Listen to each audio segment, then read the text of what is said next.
later. The subscriber cannot be reached.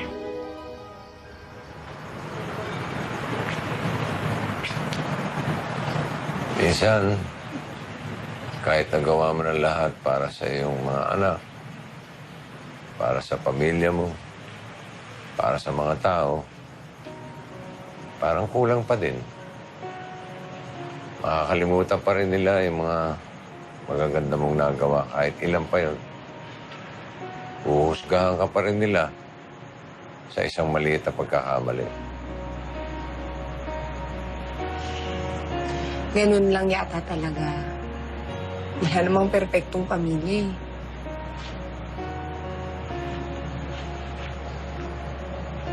Hindi naman ako naging makasarili. Naging mabait naman ako sa aking kapwa.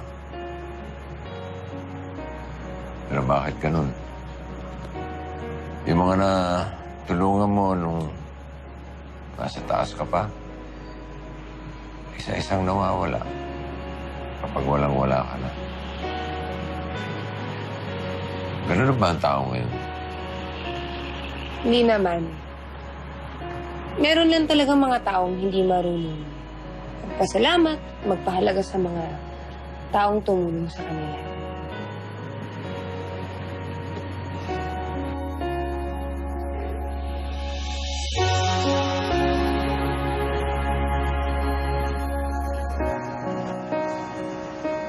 Ate, akala ko ba okay kayo? Kailan mo ba sa usapan namin eh? Tapos nung tumawag ako sa kanila, sabi lumipad na daw papuntang Canada. Ang sama-sama niya. Inaasa niya lang ako sa peking pagmamahal niya.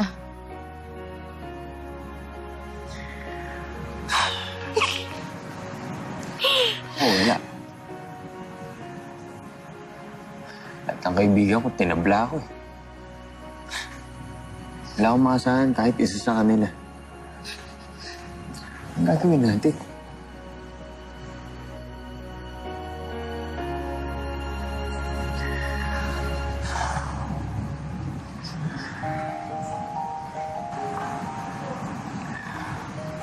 Alam mo, believe din ako sa'yo.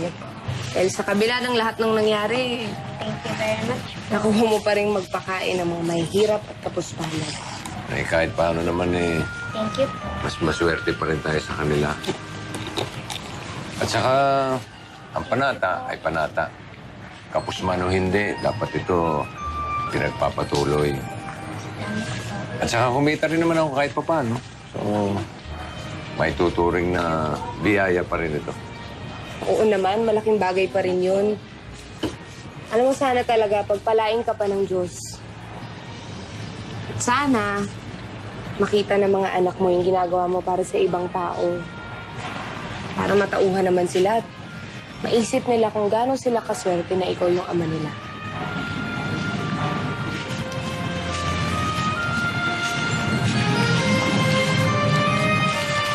Wala na ba? Mahalita kayo. Yan. Tito Moises, bakit po ang dami niyong pasalubong? Birthday niyo na po ba? Hindi. May good news lang ako. Na-promote na akong sales manager. Kaya, mamaya Sige. kakainin natin yan. Sales manager na, Tito Moises ninyo. Ibig sabihin po nun, di ba manager na po kayo? Marami na po kayong pera? Hindi naman.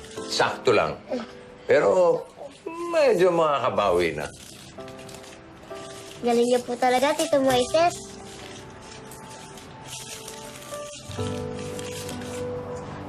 Oh, bakit po parang bigla kayong nalungkot? Naalala ko lang kasi Ate Teresa at Kuya Daniel ninyo. Mas masaya sana kung nandito sila. Para kumpleto tayo. Dad,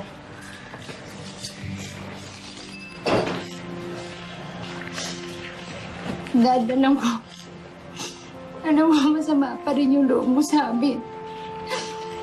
Pero gusto ko sana humingi ng tawad. Dadalam ko na selfish kami, lalo-lalo na ako. Naturing nga ang panganay pa man din ako, pero hindi ko man lang naisip ang sitwasyon niyo. Dahil sorry kung naging unfair kami. Dadalam ko,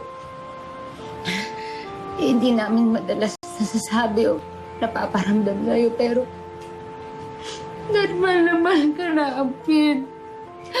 Mahal na mahal. Sorry, Daddy. Sorry. Daddy, sorry kung di ka namin na-appreciate.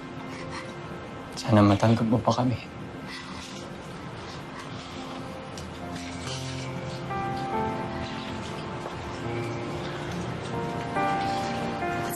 Mga anak ko kayo.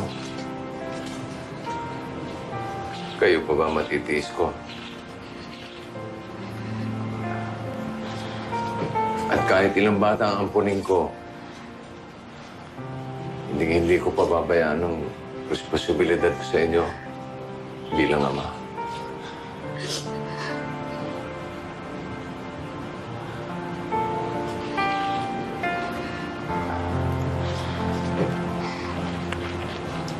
Sarah, thank you, Hannah. Kahit hindi ako naging mabuti sa'yo, ikaw pa rin ang gumawa ng paraan para magkabati kami. Para po kay Tito Moises. Kung hindi dahil kay Sarah at kay Isabel, kung hindi nila kami kinausap, Dad, hindi talaga namin malalaman yung tunay mong nararamdaman. At dahil sa kanila rin, na-realize mo na talagang mahal mo kami.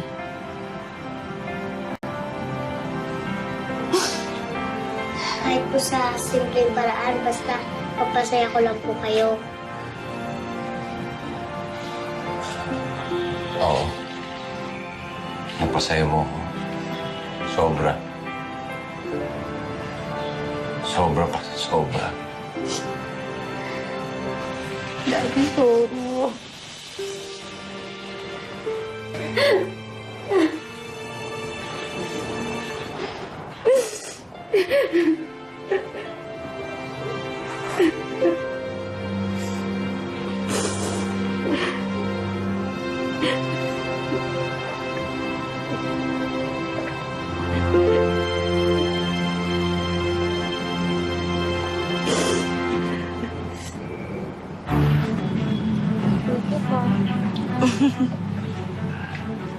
Salamat po. Salamat din. Hindi talaga ako nagkamali nung sinabi kong may awa ang Diyos. Masarap isipin na ang isang bagay na gusto mo, suportado ng mga mahal mo sa buhay. Mabuti nga maayos na ang lahat-lahat sa'yo eh. Wala namang Bigay ka. sugat na hindi gumagaling sa tamang panahon. Salamat din.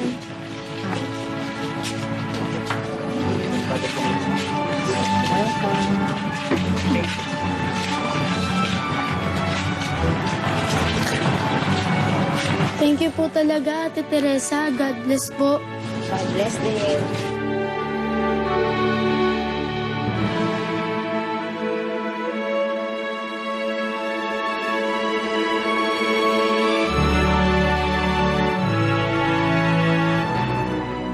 Hindi naman kailangang karelasyon o kadugulang ang tinutulungan.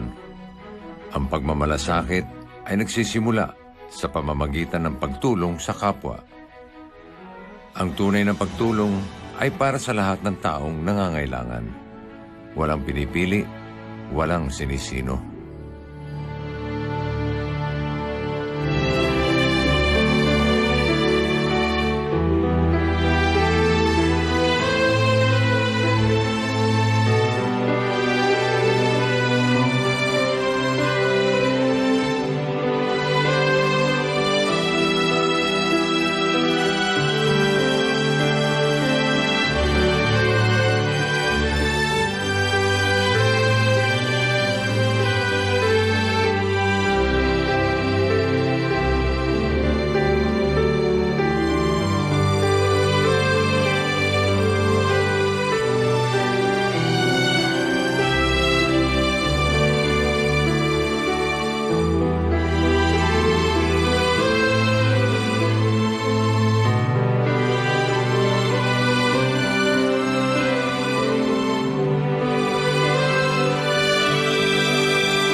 Ang Itbulaga